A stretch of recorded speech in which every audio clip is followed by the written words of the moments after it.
내가 너 2년 몇 달 전부터 지켜봤어. 매일 분유 훔치더라. 내가 2년 깜빵 보내고 만다 알았어. 마트 직원의 거친 욕설이 매장 전체에 울려 퍼졌습니다. 젊은 여성이 품에 안은 아기를 더욱 꽉 끌어안으며 떨고 있었어요. 손에는 훔치려다 발각된 분유통이 그대로 들려 있었습니다. 제발, 제발 집에다 간 이야기하지 말아주세요. 그 순간 여자의 절망적인 목소리를 들은 한 남자가 갑자기 몸을 떨기 시작했습니다. 바로 명품 정장을 차려입은 50대 중반의 신사였죠. 세아가 그의 떨리는 음성에 마트 안이 순식간에 조용해졌습니다. 모든 사람들이 이 상황을 이해할 수 없었거든요. 대체 이 고급 신사와 분유를 훔친 여자 사이에 무슨 관계가 있다는 걸까요? 하지만 진실을 알게 된 후 이 남자는 더욱 충격적인 결정을 내리게 됩니다. 과연 연 매출 3조 원 대기업 회장인 그가 왜 분유를 훔친 여자를 보고 이렇게 놀란 걸까요? 그리고 그가 내린 결정이 한 가정을 완전히 뒤바꿔 놓게 되는데 오늘도 이 채널을 찾아주신 여러분 정말 감사합니다. 만약 이 이야기가 도움이 되셨다면 구독과 좋아요 버튼을 눌러주시고 어떤 생각이 드시는지 댓글로도 알려주세요. 그럼 지금부터 이 믿을 수 없는 이야기를 들려드리겠습니다. 사건이 벌어진 곳은 서울 강남구의 한 대형마트였습니다. 평일 오후 2시 비교적 한산한 시간대였죠. 김유리 씨는 생후 6개월 된 아기를 가슴에 안고 분유 코너를 서성이고 있었습니다. 손에 든 지갑은 텅 비어 있었고 집에는 아기가 먹을 분유가 한 통도 남아있지 않았어요. 엄마가 미안해. 정말 미안해. 유리 씨의 눈에서 눈물이 흘러내렸습니다. 아기는 배가 고픈지 자꾸 울음을 터뜨렸죠. 3일 전부터 아기에게 먹일 것이 없었습니다. 남편 박재우는 또 술에 취해 들어와서는 생활비는커녕 유리와 아기를 때리고 나갔거든요. 돈이 없다고? 그럼 내가 알아서 해. 나는 모르겠어. 재훈의 차가운 말이 아직도 귓가에 맴돌았습니다. 결혼 2년 차 유리는 이 결혼이 완전한 실수였음을 깨닫고 있었어요. 하지만 더 큰 문제는 이 결혼이 처음부터 위장 결혼이었다는 사실이었습니다. 재훈은 회사 상속을 위해 결혼한 척만 할 뿐 유리를 사람 취급조차 하지 않았거든요. 유리는 몇 번이나 분유를 집어들었다가 다시 내려놓기를 반복했습니다. 양심과 절망감 사이에서 갈등하고 있었죠. 그런데 그 순간 아기가 더욱 심하게 울기 시작했습니다. 너무 배가 고팠던 거예요. 미안해. 엄마가 나빠서 그래. 조금만 참아. 결국 유리는 떨리는 손으로 분유 한 통을 가방에 넣었습니다. 평생 단 한 번도 남의 것을 가져본 적 없는 그녀였지만 아기를 위해서라면 어떤 일이든 할 수 있었거든요. 하지만 그 순간을 누군가가 지켜보고 있었습니다. 거기서 마트 보안 요원의 날카로운 목소리가 유리의 등 뒤에서 터져나왔습니다. 유리는 온몸이 얼어붙었어요. 몇 달 전부터 지켜봤어. 매일 와서 분유 훔치더라. 오늘은 확실히 걸렸네. 보안 요원은 유리를 거칠게 붙잡으며 욕설을 퍼부었습니다. 주위 사람들이 하나둘 모여들기 시작했죠. 제발 집에다 간 이야기하지 말아주세요. 유리의 간절한 목소리였지만 보안 요원은 들은 척도 하지 않았습니다. 뻔뻔하게 도둑질해놓고 무슨 소리야? 당장 경찰서 가자. 그 순간 구경꾼들 사이에서 한 남자가 급히 앞으로 나왔습니다. 명품 정장에 롤렉스 시계를 찬 50대 중반의 신사였어요. 박정수 회장이었습니다. 박정수 회장은 믿을 수 없었습니다. 분유를 훔치다 붙잡힌 여자가 바로 자신의 며느리 김유리였거든요. 유리야, 너 왜 여기 있어? 회장의 떨리는 목소리에 유리는 고개를 들었습니다. 시아버지를 마주친 순간 유리의 얼굴은 창백해졌어요. 아, 아버님. 유리는 아기를 더욱 꽉 안으며 뒤로 물러섰습니다. 시아버지에게 들키는 것이 무엇보다 두려웠거든요. 마트 보안 요원은 상황을 이해할 수 없었습니다. 아시는 분이세요? 잠깐만. 박정수 회장은 급하게 손을 들었습니다. 그는 유리의 모습을 자세히 살펴봤어요. 며느리가 이렇게 초라한 모습인 게 이상했거든요. 옷은 낡아 있었고 얼굴은 야위어 있었으며 무엇보다 아기가 너무 말라 보였습니다. 유리야, 재훈이는 어디 있어? 왜 너 혼자? 재훈이 형님은 출장 가셨어요. 유리가 거짓말을 했습니다. 진실을 말할 수 없었거든요. 하지만 박정수 회장은 예리한 사업가였습니다. 며느리의 표정에서 뭔가 이상함을 느꼈죠. 그럼 생활비는? 재훈이가 안 줬어? 그게. 유리는 대답을 못했습니다. 그 순간 아기가 울기 시작했어요. 너무 배가 고팠던 거죠. 유리는 아기를 달래려 했지만 아기는 계속 울었습니다. 박정수 회장의 표정이 굳어졌습니다. 유리야, 이 아이 언제부터 이렇게 말랐어? 아니요, 괜찮아요. 하지만 회장의 눈에는 모든 게 보였습니다. 아기의 기저귀는 며칠째 갈지 않은 것 같았고 유리의 손목에는 멍 자국이 선명했거든요. 유리야, 솔직히 말해봐. 재훈이가 생활비 안 주지? 유리는 고개를 떨었습니다. 하지만 눈물이 흘러내리기 시작했어요. 마트 보안 요원이 불편해하며 말했습니다. 그럼 어떻게 할까요? 일단 도둑질은 도둑질인데. 얼마예요? 분유값이? 박정수 회장이 차갑게 물었습니다. 38,000원입니다. 회장은 지갑에서 10만 원을 꺼내 보안 요원에게 건네주었어요. 이걸로 해결됐죠? 그리고 CCTV 영상 삭제해 주세요. 네, 알겠습니다. 보안 요원이 물러가자 박정수 회장은 유리를 조용한 곳으로 데려갔습니다. 마트 밖 벤치에 앉은 후 회장은 진지하게 물었어요. 유리야, 재훈이가 너한테 뭘 했어? 아무것도 안 했어요. 하지만 유리의 목소리는 떨리고 있었습니다. 손목에 그 멍은 뭐야? 유리는 급하게 소매로 손목을 가렸어요. 넘어져서. 거짓말하지 마.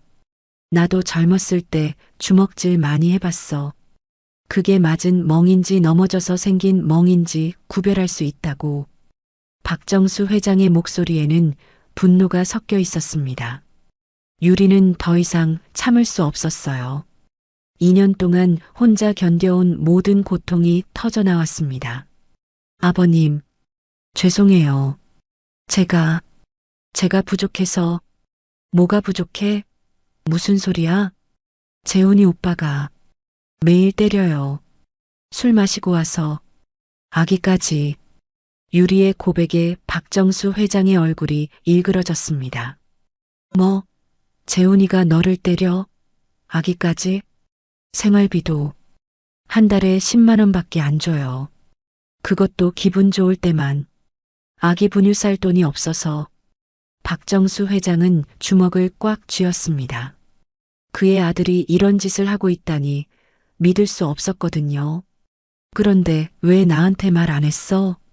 왜 혼자 참았어? 재훈이 오빠가 시아버지한테 말하면 더 심하게 때린다고. 그 순간 박정수 회장은 깨달았습니다. 자신의 아들이 단순한 가정폭력범이 아니라 악질적인 가해자였다는 사실을 말이에요. 회장의 휴대폰이 울렸습니다. 전화번호를 보니 바로 그 재훈이었어요. 여보세요? 아버지, 혹시 유리 봤어요? 집에 없는데. 애까지 데리고 어디 갔는지. 박정수 회장의 눈빛이 차갑게 변했습니다.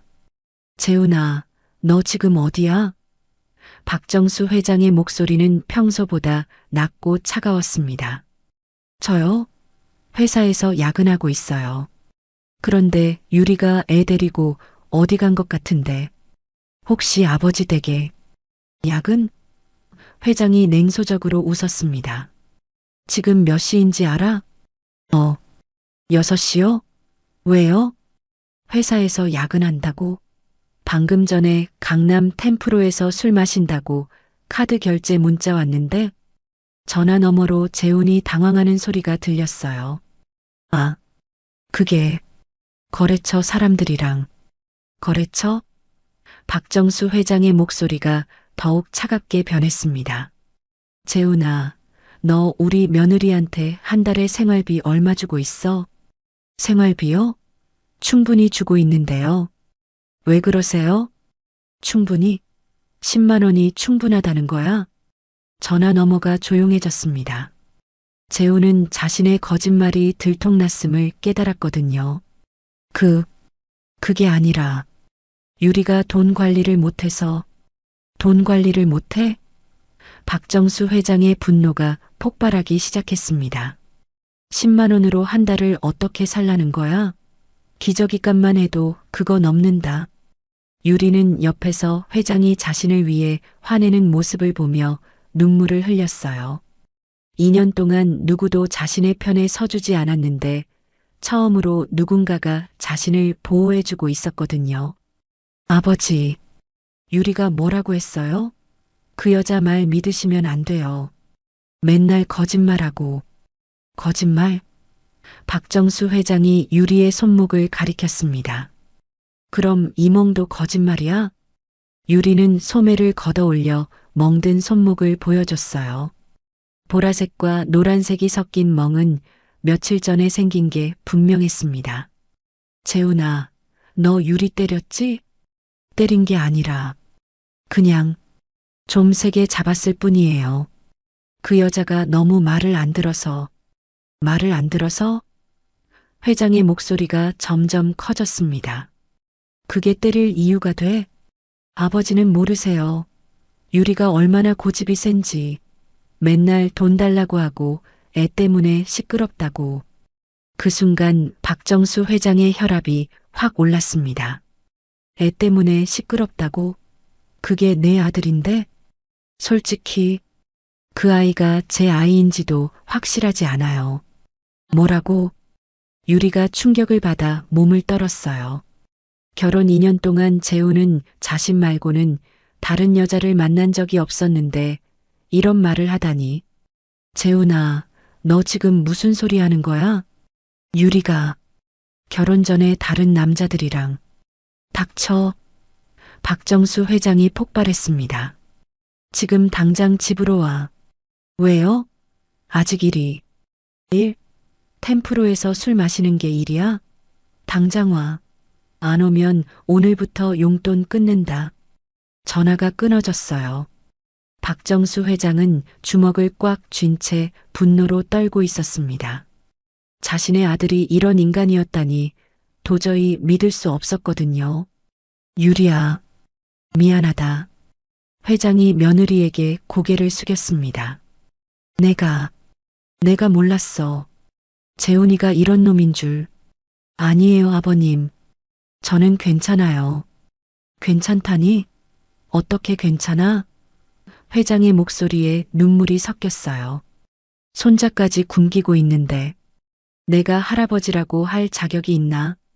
유리는 처음으로 시아버지의 진심을 느꼈습니다. 재훈은 항상 우리 아버지는 냉정한 사업가라고 말했었는데 전혀 그런 사람이 아니었어요. 아버님, 재훈이 오빠가 오면 걱정 마. 내가 처리할게. 박정수 회장의 눈빛이 단단해졌습니다. 유리야, 너는 이제부터 나를 믿어도 돼. 아무도 너를 건드리지 못하게 할 테니까. 그 순간 마트 주차장에 검은색 BMW가 급하게 들어섰어요. 차에서 내린 건 바로 박재훈이었습니다. 재훈은 아버지와 유리를 발견하고 급하게 달려왔어요. 아버지, 무슨 일이에요? 유리가 무슨 말을. 하지만 박정수 회장의 표정을 본 순간 재우는 직감했습니다. 자신의 모든 거짓말이 들통났다는 걸 말이에요. 재훈아. 회장의 목소리는 얼음장처럼 차가웠습니다. 너 정말 내 아들 맞냐? 재훈아, 너 정말 내 아들 맞냐? 박정수 회장의 차가운 시선을 받은 재훈은 당황했지만 곧 뻔뻔한 표정을 지었어요. 아버지, 유리가 뭘 말했는지 모르겠지만 그 여자 말은 믿으면 안 돼요. 맨날 피해의식에. 피해의식? 회장이 유리의 손목을 가리켰습니다. 그럼 이것도 피해의식이야? 재우는 멍든 손목을 보고 잠시 당황했지만 금세 태어난 척했어요. 그건 계단에서 넘어져서 그런 거예요. 유리가 워낙 덜렁거려서. 거짓말하지 마. 유리가 처음으로 목소리를 높였습니다. 오빠가 술 마시고 와서 저를 밀쳤잖아요. 아기까지 때리려고 해서. 아기까지? 박정수 회장의 얼굴이 일그러졌어요. 재훈아, 너 손자까지 때리려고 했어? 그게 아니라 애가 계속 울어서 잠깐 조용히 시키려고. 조용히 시키려고? 회장의 목소리가 점점 커졌습니다. 6개월 된 아기를 어떻게 조용히 시키려고 했다는 거야? 재훈은 말문이 막혔어요. 변명할수록 상황이 더 나빠지고 있었거든요. 그리고 생활비 월 10만 원? 이게 뭐야? 너 월급이 400만 원인데 왜 10만 원만 줬어? 그게. 재훈이 머뭇거렸어요. 유리가 돈을 쓸 줄 몰라서. 관리를 못해서. 관리를 못해? 박정수 회장이 비웃었습니다. 10만 원을 어떻게 관리하라고? 기저귀값만 해도 15만 원 넘는다. 그 순간 재훈의 휴대폰에 카톡 알림이 울렸어요. 재훈은 급하게 폰을 감추려 했지만 회장이 더 빨랐습니다. 폰 좀 봐. 아, 아니에요. 그냥 회사 연락. 달라고. 회장이 호통을 쳤어요. 재훈은 어쩔 수 없이 휴대폰을 건네줬습니다. 화면에는 민지야라는 이름으로 온 메시지가 떠 있었어요. 오빠, 오늘 못 만나? 기다리고 있는데 유유. 박정수 회장의 얼굴이 사색이 되었습니다. 이게 뭐야? 그건 직장 동료예요. 직장 동료를 오빠라고 불러? 하트까지 붙여서? 회장이 메시지 목록을 더 확인해 봤어요. 민지와의 대화 내용이 가득했습니다. 내 와이프 임신했는데 너무 스트레스야. 너만 있으면 위로가 돼. 재훈 오빠, 나는 언제쯤 공개할 수 있어? 조금만 기다려. 곧 이혼할 테니까. 박정수 회장은 휴대폰을 떨어뜨릴 뻔했어요. 이혼? 너 유리랑 이혼하려고 했어? 아, 아니에요. 그냥 농담으로. 농담? 회장의 분노가 폭발했습니다. 결혼 2년 만에 이혼 농담을 해? 유리는 충격으로 말을 잃었어요. 재훈이 다른 여자와 바람을 피우고 있었을 뿐만 아니라 자신과의 이혼까지 계획하고 있었다니. 그래서 유리한테 그렇게 못되게 굴었구나. 빨리 이혼시키려고 말이지. 그게 아니라. 아니긴 뭐가 아니야. 회장이 호통을 쳤습니다. 아내는 굶기고 아이는 때리고 다른 여자랑 바람이나 피우고. 너 정말 내가 키운 아들이야? 재훈은 이제 완전히 궁지에 몰렸어요. 아버지, 저도 스트레스가. 스트레스? 박정수 회장이 냉소적으로 웃었습니다. 그래, 스트레스 받으면 아내 때리고 바람 피워도 되는 거야? 주위에 있던 사람들이 하나둘 쳐다보기 시작했어요. 재훈은 창피해서 얼굴이 빨갛게 달아올랐습니다. 아버지, 여기서 이런 얘기하지 마세요. 사람들이 다 쳐다봐요. 창피해? 그럼 창피하지 않게 살았어야지. 박정수 회장은 유리를 일으켜 세웠어요. 유리야, 우리 집에 가자. 네. 너랑 아기 우리 집에서 살아. 이런 놈이랑 같이 살면 안 돼.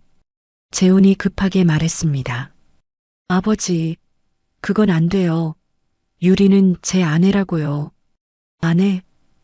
회장이 재훈을 노려봤어요. 아내를 이렇게 대하는 거야? 굶기고 때리고 바람 피우는 게 남편이 할 일이야? 그건 저희 부부 문제예요. 부부 문제?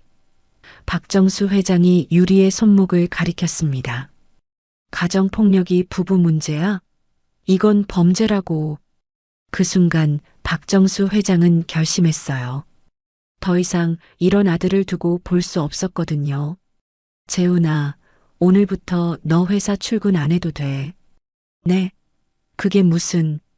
그리고 용돈도 끊는다. 신용카드도 정지시킬 거야. 재훈의 얼굴이 창백해졌어요. 아버지, 그럼 저는 어떻게 살라고요? 내가 유리한테 한 대로 살아봐. 월 10만 원으로 말이야. 박정수 회장은 유리의 손을 잡고 걸음을 옮겼습니다. 가자, 유리야. 이제 안전한 곳으로 가자. 재훈이 뒤쫓으며 소리쳤어요. 아버지, 아버지, 유리. 야, 김유리. 어디 가는 거야? 하지만 박정수 회장은 뒤돌아보지 않았습니다. 그는 이미 결심했어요. 피보다 진심이 더 소중하다는 것을 말이에요. 박정수 회장의 롤스로이스가 한남동 고급 주택가에 들어섰습니다. 유리는 창밖으로 보이는 거대한 저택을 보며 놀라지 않을 수 없었어요. 여기가 아버님 댁이에요? 응, 이제 너희 집이기도 하고. 박정수 회장이 따뜻하게 웃었습니다. 유리는 품에 안은 아기를 더욱 꽉 안았어요. 2년 동안 재훈의 원룸에서 숨죽이며 살았던 그녀에게는 꿈만 같은 순간이었거든요. 저택 문이 열리자 50대 중반의 단정한 여성이 나왔습니다. 박 회장의 집사 김 여사였어요. 회장님, 일찍 오셨네요. 그런데 이분들은 우리 며느리 유리하고 손자야. 오늘부터 여기서 살 거야. 박정수 회장의 목소리는 단호했습니다. 김 여사는 유리의 초라한 모습을 보며 살짝 당황했지만 곧 따뜻한 미소를 지었어요. 어서 오세요, 아가씨. 아이가 정말 예쁘네요. 유리는 인사를 하려 고개를 숙였지만 박정수 회장이 그녀의 어깨를 잡았습니다. 유리야, 여기서는 고개 숙이지 마. 너는 이 집의 주인이야. 아버님, 김 여사 가장 좋은 방으로 안내해드려. 그리고 아기용품들 당장 주문해서 오늘 안에 받을 수 있게 해. 네, 알겠습니다. 박정수 회장은 유리를 2층의 넓은 침실로 안내했어요. 방 하나가 재훈의 원룸보다 더 넓었습니다. 여기서 쉬어. 아기도 편히 재울 수 있게 유아용 침대도 곧 올 거야. 유리는 눈물이 났어요. 아버님, 저 이런 대접받을 자격이... 자격? 박정수 회장이 의외의 말을 했습니다. 유리야, 사실 내가 고맙다. 네, 너 때문에 내 아들의 진짜 모습을 알게 됐잖아. 만약 내가 참고만 있었다면 나는 계속 재훈이를 자랑스러운 아들로 생각했을 거야.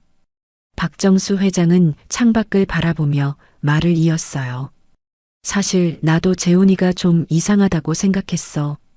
결혼 2년째인데 너를 한 번도 집에 데려온 적이 없잖아. 맨날 핑계만 대고. 재훈이 오빠가 저를 부끄러워했어요. 시골 출신이라고. 학벌도 안 된다고. 시골 출신이 뭐 어때서? 학벌이 인격을 만들어주나? 박정수 회장의 목소리에는 분노가 섞였어요.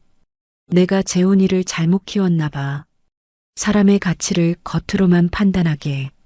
그 순간 아기가 울기 시작했습니다. 유리는 급하게 달래려 했지만 박정수 회장이 손을 내밀었어요. 내가 안아볼까? 괜찮으세요? 내 첫 손자인데 왜 안 괜찮아? 박정수 회장은 조심스럽게 아기를 안았습니다. 신기하게도 아기는 금세 울음을 그쳤어요. 아이고, 우리 손자. 할아버지가 미안해. 그동안 굶었지? 앞으로는 그런 일 없을 거야. 회장의 눈에서 눈물이 흘러내렸습니다. 생후 6개월인 손자를 이제야 제대로 안아본 것이 미안했거든요. 유리야, 아이 이름이 뭐야? 준서예요. 준서. 좋은 이름이네. 우리 준서야 할아버지가 많이 사랑해 줄게. 그때 김 여사가 방에 들어왔어요. 회장님, 재훈 도련님이 현관에서 난리를 치고 계세요. 박정수 회장의 표정이 굳어졌습니다.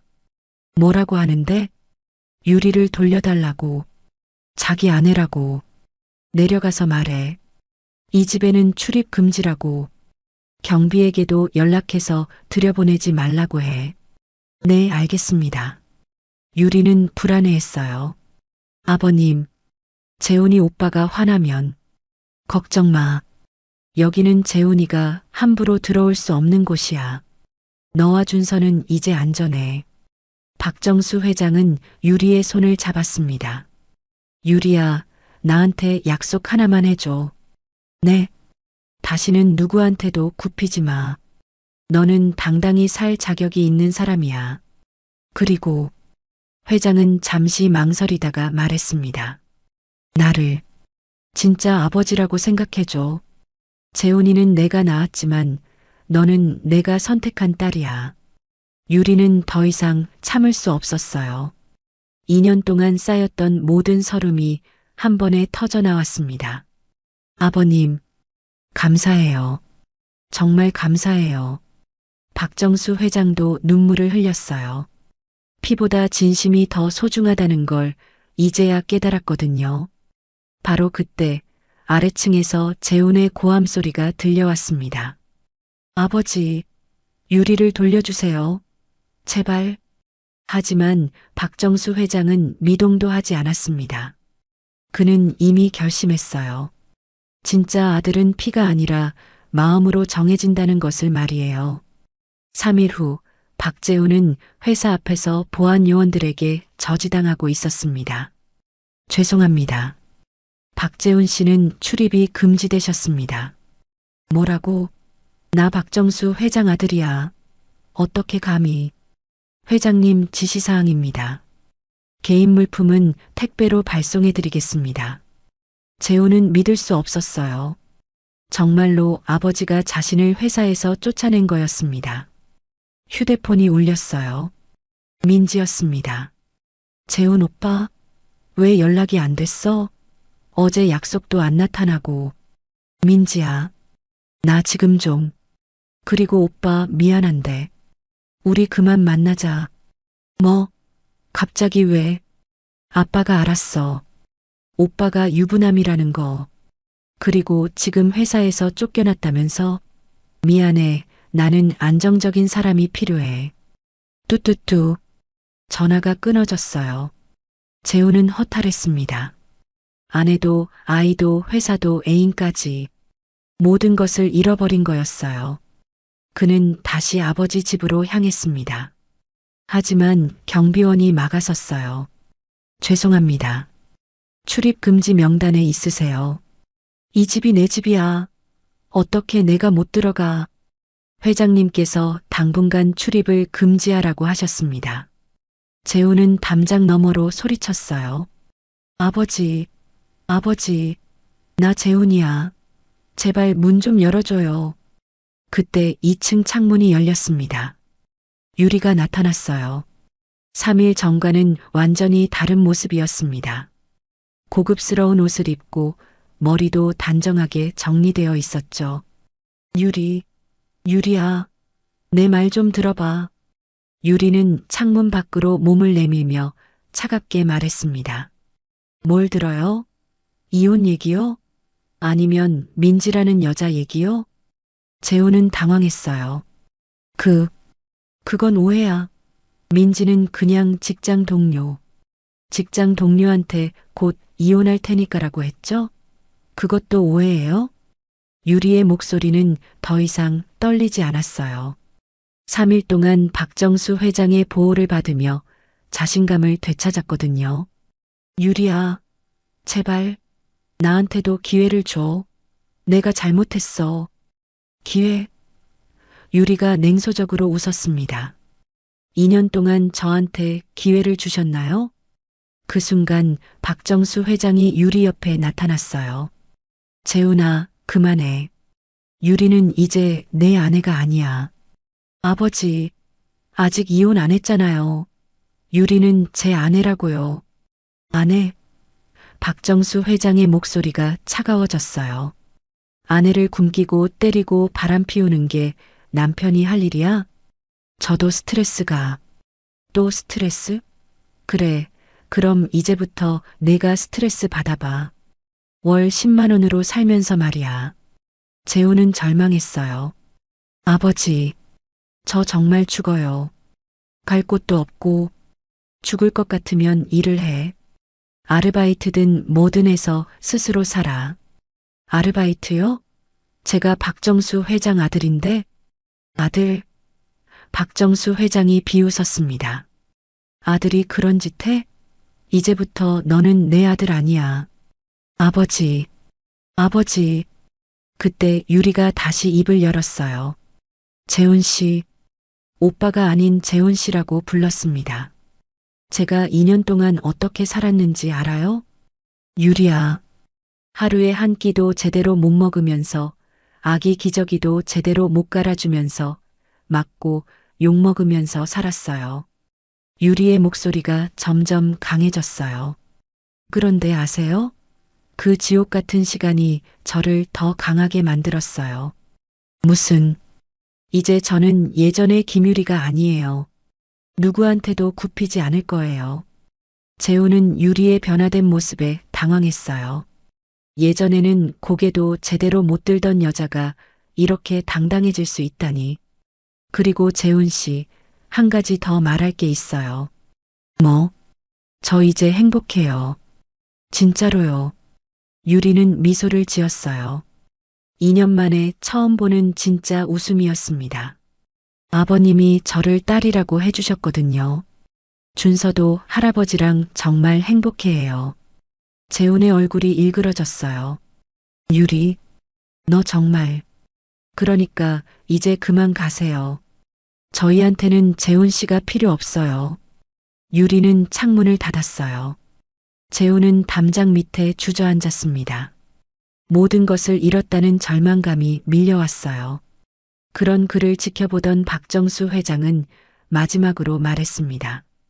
재훈아, 이제 알겠지? 진짜 가족이 무엇인지, 사람을 대하는 게 얼마나 중요한지. 박정수 회장도 창문을 닫았어요. 재훈은 혼자 남겨진 채 울고 있었습니다. 하지만 이미 늦었어요. 진심을 잃으면 모든 것을 잃는다는 걸 그는 이제야 깨달았거든요. 6개월이 지났습니다. 박정수 회장의 한남동 저택은 이제 완전히 다른 집이 되어 있었어요. 아이의 웃음소리가 끊이지 않았고 유리의 밝은 목소리가 집안을 가득 채웠습니다. 할아버지, 할아버지. 이제 돌이 지난 준서가 박정수 회장에게 달려갔어요. 회장은 손자를 번쩍 들어올리며 웃었습니다. 우리 준서, 오늘도 할아버지랑 놀까? 네. 유리는 그 모습을 보며 미소 지었어요. 연세대학교 경영대학원에 진학한 그녀는 이제 완전히 달라져 있었습니다. 자신감 있는 모습으로 공부하며 나중에는 박정수 회장의 사업을 도와드릴 계획이었거든요. 아버님, 오늘 대학원 발표 잘 끝났어요. 그래, 우리 딸이 최고네. 교수님들이 뭐라고 하시던? 앞으로가 더 기대된다고 하시더라고요. 박정수 회장은 유리를 진심으로 자랑스러워했어요. 피가 섞이지 않았지만 진짜 딸보다 더 소중한 존재였거든요. 유리야, 고맙다. 너 덕분에 나도 진짜 가족이 뭔지 알게 됐어. 그런데 그때 초인종이 울렸습니다. 김 여사가 인터폰을 확인하더니 난처한 표정을 지었어요. 회장님, 재훈 도련님이. 박정수 회장의 표정이 굳어졌습니다. 또, 네, 6개월째 매주 오시는데. 박정수 회장은 한숨을 쉬었어요. 재훈은 6개월 동안 계속해서 찾아왔지만 한 번도 문을 열어주지 않았거든요. 아버님, 제가 나가볼까요? 유리가 말했습니다. 괜찮겠어? 네, 이제는 무섭지 않아요. 유리는 현관으로 나갔습니다. 인터폰 너머로 보이는 재훈의 모습은 처참했어요. 6개월 동안 아르바이트를 하며 고시원에서 살았던 그는 완전히 다른 사람이 되어 있었습니다. 재훈 씨, 유리야, 제발 한 번만 얘기 좀 하자. 재훈의 목소리는 굴복되어 있었어요. 예전의 오만함은 온데간데 없이 사라졌습니다. 무슨 얘기요? 나 정말 잘못했어. 6개월 동안 생각해 봤는데 내가 얼마나 나쁜 인간이었는지. 재훈은 손에 든 편지를 보였어요. 이거 너한테 쓴 사과 편지야. 100번도 넘게 쓴 거야. 유리는 차갑게 대답했어요. 재훈 씨, 6개월 전에도 말했잖아요. 저희한테는 재훈 씨가 필요 없다고. 유리야, 제발. 나 정말 변했어. 아르바이트 하면서 돈 벌기가 얼마나 힘든지, 혼자 사는 게 얼마나 외로운지. 그래서요? 미안해. 정말 미안해. 너한테 그렇게 했던 거. 재훈은 무릎을 꿇었어요.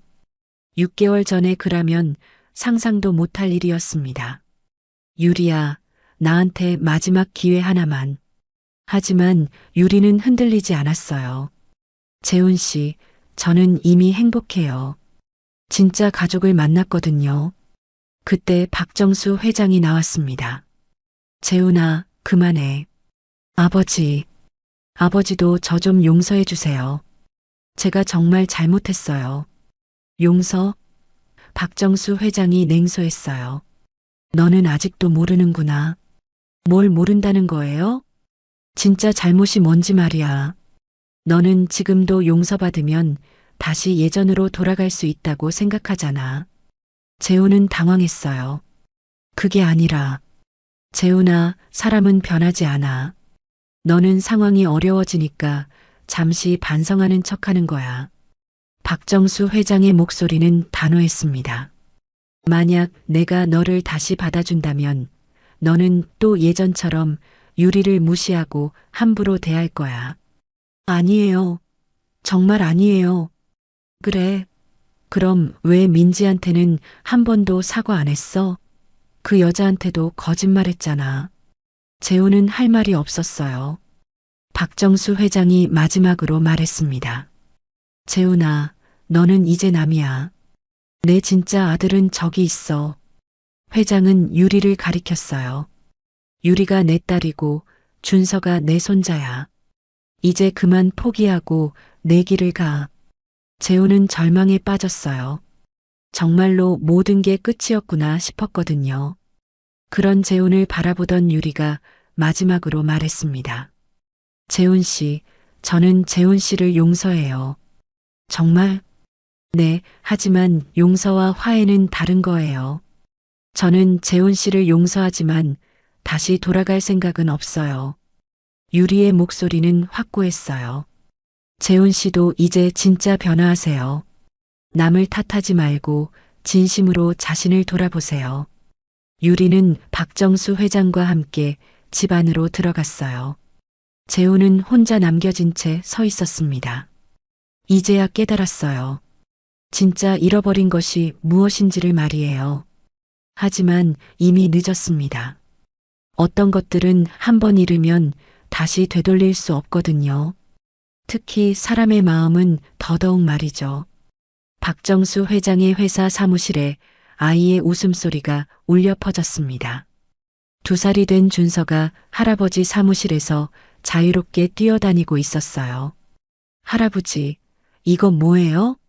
준서가 책상 위의 서류를 가리켰습니다. 이거 할아버지 일하는 거야. 우리 준서는 나중에 뭐가 되고 싶어? 할아버지처럼. 박정수 회장은 손자를 안으며 활짝 웃었어요. 70년을 살아오면서 이렇게 행복했던 적은 처음이었습니다. 그때 문이 열리며 유리가 들어왔어요. 이제 연세대 경영대학원을 우수한 성적으로 졸업하고 회사의 전략기획팀장이 된 그녀였습니다. 아버님, 준서 때문에 일 방해되시죠? 무슨 소리야? 이 아이가 있어야 일이 더 잘 돼. 유리는 미소 지으며 준서를 안았어요. 그녀의 얼굴에는 진짜 행복이 빛나고 있었습니다. 아버님, 오늘 이사회에서 새로운 복지재단 설립건이 통과됐어요. 그래, 다행이네. 박정수 회장은 1년 전 따뜻한 가족재단을 설립했어요. 가정폭력을 당하는 여성들과 아이들을 돕는 재단이었습니다. 유리의 경험에서 시작된 일이었죠. 재단 첫 번째 시설이 다음 달에 열려요. 많은 분들이 도움받을 수 있을 거예요. 유리야, 이 모든 게 다 너 덕분이야. 내가 아니었다면 나는 평생 진짜 가족이 뭔지 몰랐을 거야. 유리의 눈에 눈물이 맺혔어요. 3년 전만 해도 분유를 훔치며 절망했던 그녀였는데 이제는 다른 사람들을 도울 수 있게 됐거든요. 아버님이 저를 지켜주셨잖아요. 저야말로 감사해요. 그때 김 여사가 들어와 말했습니다. 회장님, 재단 개소식 때 인터뷰 요청이 들어왔는데요. 아, 그거 유리가 대신해줘. 이 재단의 진짜 주인은 유리니까. 저요? 괜찮을까요? 물론이지. 내 이야기를 들려줘. 힘든 상황에 있는 분들한테 희망을 주는 거야. 유리는 고개를 끄덕였어요. 이제는 자신의 아픈 과거도 다른 사람들을 위한 도구로 사용할 수 있을 만큼 강해졌거든요. 할아버지, 엄마 뭐 하는 거예요? 준서가 궁금해했습니다. 준서야, 할아버지랑 엄마가 다른 사람들 도와주는 일 하는 거야. 저도 도와줄래요. 그래, 우리 준서도 나중에 함께 도와주자. 박정수 회장은 창밖을 바라보며 생각했어요. 1년 전 마지막으로 본 재훈의 모습을 말이에요. 재훈은 그 후로 한 번도 나타나지 않았습니다. 들리는 소문으로는 지방으로 내려가서 작은 일을 하며 살고 있다고 했어요. 정말로 변했는지는 알 수 없었지만 더 이상 유리를 괴롭히지는 않았습니다. 아버님, 뭘 그렇게 생각하세요? 아니야, 그냥 운명이 참 신기하다는 생각이 들어서. 운명이요?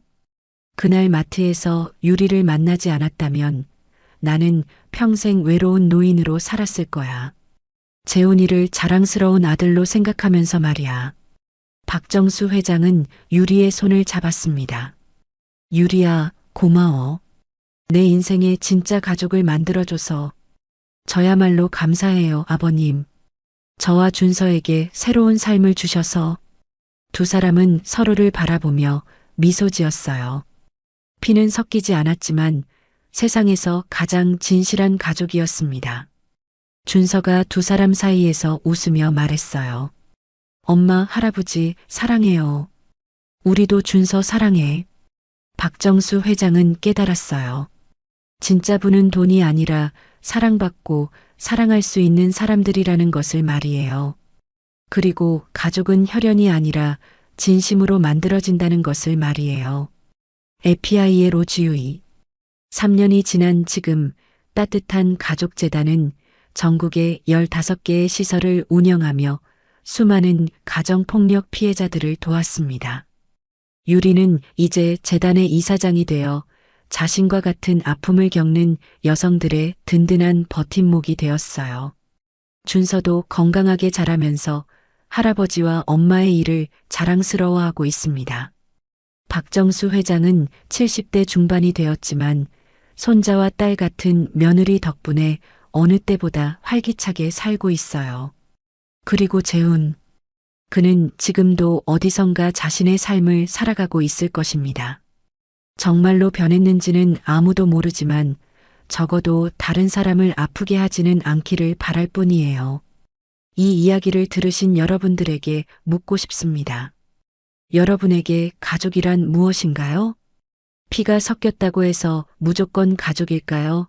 아니면 진심으로 아껴주는 사람이 진짜 가족일까요? 그리고 여러분은 지금 누군가를 진심으로 아끼고 계시나요? 혹시 소중한 사람을 당연하게 생각하고 있지는 않으신가요? 사람의 마음은 한 번 떠나면 다시 돌아오기 어렵습니다. 오늘 당신 곁에 있는 소중한 사람들에게 고마움을 표현해 보세요. 그리고 진심으로 사랑해 주세요. 그것이 진정한 가족을 만드는 첫 번째 단계니까요. 엄마, 어디 가는 거예요? 4살이 된 준서가 유리의 손을 잡으며 물었습니다. 오늘 엄마가 중요한 일이 있어. 준서도 함께 갈래? 네. 할아버지도 같이 가요? 박정수 회장이 뒤에서 웃으며 다가왔어요. 물론이지. 오늘은 우리 가족 모두에게 특별한 날이니까. 오늘은 따뜻한 가족재단 본부 건물의 개관식이 있는 날이었습니다. 5년 전 작은 시설 하나로 시작된 재단이 이제는 전국의 50개 시설을 운영하는 대규모 사회복지법인으로 성장했어요. 차에서 내린 유리는 30층 높이의 재단 건물을 올려다봤습니다. 따뜻한 가족재단이라는 큰 글씨가 햇빛에 반짝이고 있었어요. 저 건물이 정말 우리 거예요? 준서가 신기해했습니다. 응, 하지만 우리만의 것은 아니야. 도움이 필요한 모든 사람들의 집이야. 개관식장에는 수백 명의 사람들이 모여 있었어요. 정부 관계자들, 기업인들, 그리고 무엇보다 재단의 도움을 받았던 수많은 가족들이 참석했습니다. 유리가 연단에 올라서자 박수가 터져 나왔어요. 5년 전 분유를 훔치다 발각됐던 그 여성이 이제는 전국에서 가장 영향력 있는 사회복지 전문가가 되어 있었습니다. 안녕하세요. 따뜻한 가족재단 이사장 김유리입니다. 유리의 목소리는 자신감으로 가득했어요. 더 이상 떨리지 않았습니다. 5년 전 저는 여러분과 똑같은 절망 속에 있었습니다. 생후 6개월 된 아기를 키우며 하루하루를 견디기만 했죠. 청중들이 집중해서 들었어요. 유리의 이야기는 이미 유명했지만 들을 때마다 감동이었거든요. 그때 저를 구해준 것은 한 사람의 따뜻한 마음이었습니다. 저의 아버지 박정수 회장님께서 저에게 새로운 가족을 선물해 주셨어요. 박정수 회장이 객석에서 미소 지었어요. 그의 옆에는 준서가 자랑스럽게 앉아 있었습니다. 하지만 저 혼자만 행복해서는 안 되겠다는 생각이 들었어요. 저와 같은 상황에 있는 분들도 있을 테니까요. 유리는 재단이 도운 사례들을 소개하기 시작했어요.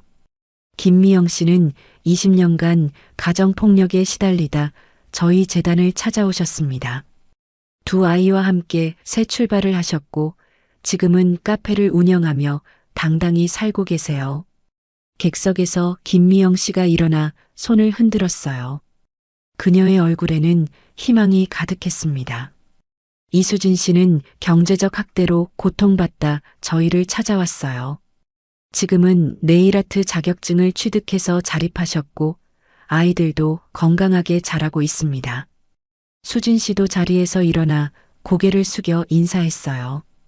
박현주 씨는 시어머니의 정신적 학대로 유리가 한 명 한 명의 사례를 소개할 때마다 객석의 분위기는 더욱 뜨거워졌어요. 모두가 감동받고 있었습니다. 지금까지 저희 재단이 도움을 드린 가정은 총 12,847가구입니다. 그리고 24,356명의 아이들이 안전한 환경에서 자라게 되었어요. 박수가 터져 나왔습니다. 하지만 아직 갈 길이 멀어요.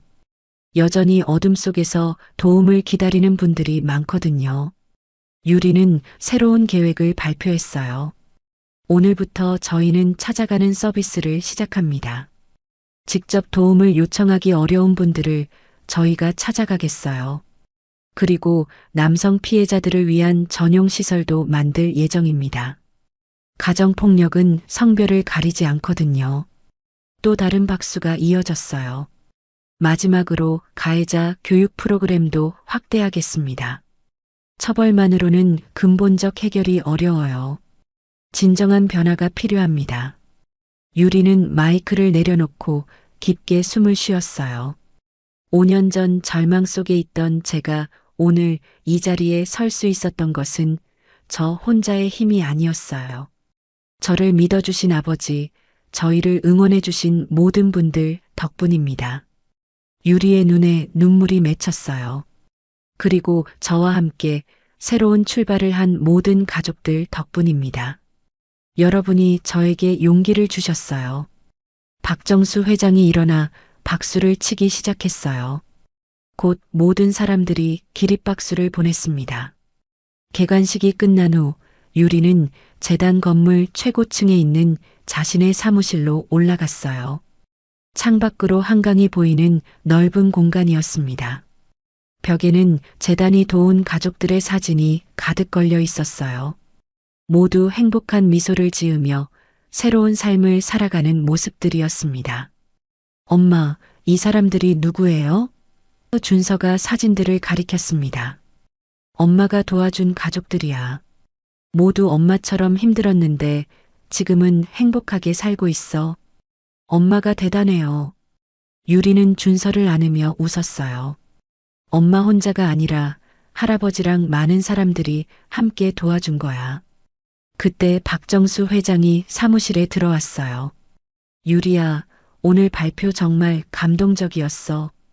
아버지가 자랑스럽다. 아버님 덕분이에요. 아버님이 저를 믿어주지 않으셨다면 불가능했을 일이에요. 박정수 회장은 창밖을 바라보며 말했어요. 유리야, 너 덕분에 내 인생이 완전히 바뀌었어. 진짜 보람 있는 일이 뭔지 알게 됐거든. 아버님도 저에게 인생을 주셨잖아요. 두 사람은 서로를 바라보며 미소 지었어요. 할아버지, 엄마, 저도 나중에 이런 일 할래요. 준서가 말했습니다. 그래, 우리 준서도? 네, 힘든 사람들 도와주는 거예요. 박정수 회장은 손자를 안으며 뿌듯해했어요. 3대가 함께 의미 있는 일을 하게 될 날을 상상하니 가슴이 벅찼거든요. 해가 지면서 재단 건물에 불이 켜졌어요. 그 빛은 어둠 속에서 희망을 찾는 사람들에게 등대 역할을 할 것입니다. 유리는 다짐했어요. 앞으로도 더 많은 사람들에게 희망을 전하겠다고 말이에요. 그리고 무엇보다 준서가 자라서도 이런 따뜻한 마음을 가진 사람이 되도록 키우겠다고 다짐했습니다. 진정한 가족의 의미를 아는 사람으로 말이에요. 사장님, 아메리카노 2잔 나왔습니다. 30대 후반이 된 박재훈이 웃으며 커피를 서빙했어요. 7년 전에 오만했던 모습은 온데간데 없이 사라져 있었습니다. 재훈이 운영하는 두 번째 기회라는 이름의 작은 카페는 부산의 한적한 골목에 자리 잡고 있었어요. 매일 아침 6시에 문을 열어 밤 10시까지 운영하는 그야말로 소박한 동네 카페였습니다. 재훈 씨, 오늘도 수고 많으셨어요. 단골 손님이 인사를 건넸어요. 감사합니다. 내일도 맛있는 커피 준비해 놓을게요. 재훈의 얼굴에는 진짜 웃음이 있었어요. 7년 전 가짜 미소와는 완전히 달랐습니다. 카페 문을 닫고 정리를 마친 재훈은 벽에 걸린 액자를 바라봤어요. 부산사회복지사 2급 자격증이라고 적힌 증서였습니다.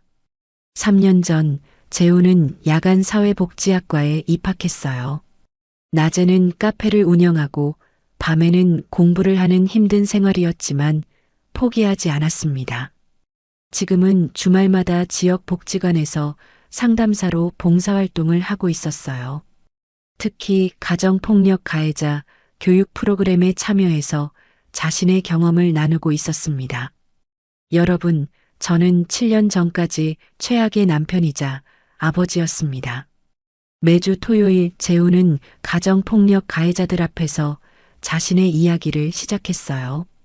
제 아내를 때리고 굶기고 바람까지 피웠어요. 생후 6개월 된 제 아들까지 해치려고 했습니다. 참석자들이 고개를 숙였어요. 재훈의 솔직한 고백에 자신들의 모습을 보았거든요. 저는 그때 제가 잘못하고 있다는 걸 전혀 몰랐어요. 오히려 아내가 문제라고 생각했습니다. 그런데 제 아버지가 저를 완전히 버렸어요. 회사에서 쫓겨나고 집에서도 쫓겨나고 모든 것을 잃었어요. 재훈은 그때의 절망감을 생생하게 들려주었어요. 하지만 그때서야 깨달았어요. 제가 얼마나 나쁜 인간이었는지를 말이에요. 여러분, 변화는 쉽지 않아요. 저도 7년이 걸렸어요. 하지만 불가능하지는 않아요. 재훈은 자신의 변화 과정을 차근차근 설명했어요. 첫 번째는 인정하는 거예요. 제가 잘못했다는 걸 진짜로 인정하는 거죠. 두 번째는 책임지는 거예요. 핑계 대지 말고 제가 한 일에 대해 완전히 책임지는 거예요. 세 번째는 실천하는 거예요. 말로만 미안하다고 하는 게 아니라 행동으로 보여주는 거죠. 한 참석자가 손을 들었어요. 그런데 아내랑 아이가 용서해 줬나요? 재훈은 잠시 침묵했어요. 이 질문을 받을 때마다 가슴이 아팠거든요. 아니요. 용서받지 못했어요. 그럼 괜찮은가요? 처음에는 괜찮지 않았어요. 용서받고 싶어서 미칠 것 같았어요. 재훈은 솔직하게 말했어요. 하지만 지금은 알아요. 용서는 제가 바라서 받는 게 아니라는 걸 말이에요. 진정한 반성은 용서를 바라지 않는 거예요. 그냥 제가 잘못했으니까 미안한 거죠. 참석자들이 진지하게 들었어요. 그리고 제가 정말로 변했다면 전 아내와 아이가 행복한 게 더 중요해요. 제가 용서받는 것보다 말이에요. 상담이 끝난 후 재훈은 카페로 돌아가 컴퓨터를 켰어요. 매년 이맘때면 하는 일이 있었거든요. 따뜻한 가족재단 홈페이지에 접속해서 익명으로 후원금을 보내는 것이었습니다. 금액은 크지 않았어요. 카페 수익이 많지 않았거든요. 하지만 7년째 한 달도 빠뜨리지 않고 보내고 있었습니다. 후원금 송금을 마친 재훈은 뉴스를 검색해 봤어요. 따뜻한 가족재단이나 김유리 이사장이라는 검색어로 말이에요. 최근 기사가 하나 나왔어요. 김유리 이사장, 올해의 사회공헌상 수상, 절망을 희망으로 바꾼 기적. 기사를 읽으며 재훈은 미소 지었어요. 유리가 행복해 보였거든요. 사진 속의 유리는 자신감 넘치는 모습으로 상을 받고 있었어요. 옆에는 박정수 회장과 준서가 자랑스러운 표정으로 서 있었습니다. 재훈은 준서의 사진을 유심히 봤어요. 7살이 된 아들은 정말 건강하고 행복해 보였습니다. 잘 자랐구나. 재훈의 눈에서 눈물이 흘렀어요. 그리움이 아니라 다행스러움의 눈물이었습니다. 그때 카페 문이 열렸어요. 밤 늦게 찾아온 손님이었습니다. 죄송해요. 이미 문 닫으셨나요? 아니요, 괜찮아요. 뭘 드릴까요? 손님은 40대 중반 정도의 여성이었어요. 얼굴에 멍이 있었고 눈이 많이 부어 있었습니다. 재훈은 직감했어요. 이 여성이 자신과 같은 상황에 있다는 것을 말이에요. 따뜻한 차 한 잔 드릴까요? 서비스예요. 재훈은 정성껏 캐모마일 차를 우려주었어요. 혹시 힘든 일 있으세요? 여성은 고개를 끄덕였어요. 이런 말씀드리기 뭐하지만 도움받을 곳이 있어요.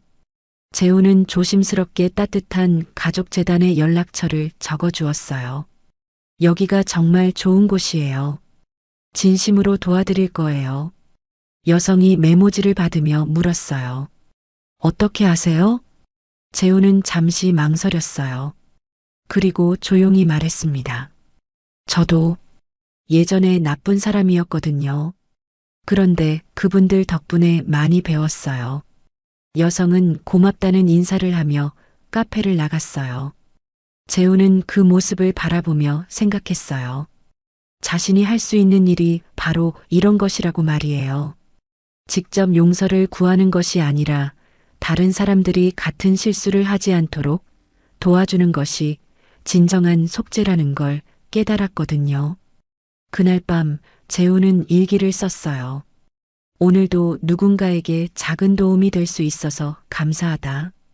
유리와 준서가 행복해 보여서 정말 다행이다. 나는 이제 용서를 바라지 않는다. 그저 더 이상 누구도 아프게 하지 않겠다고 다짐할 뿐이다. 창밖으로 부산의 야경이 보였어요. 멀리서 반짝이는 불빛들이 마치 희망 같았습니다. 재우는 깨달았어요. 진정한 용서는 상대방이 주는 것이 아니라 자기 자신이 만들어가는 것이라는 걸 말이에요. 그리고 가장 큰 용서는 더 나은 사람이 되는 것이라는 걸 말이에요. 7년 전에 그는 죽었고 지금의 그는 새로운 사람으로 살아가고 있었습니다.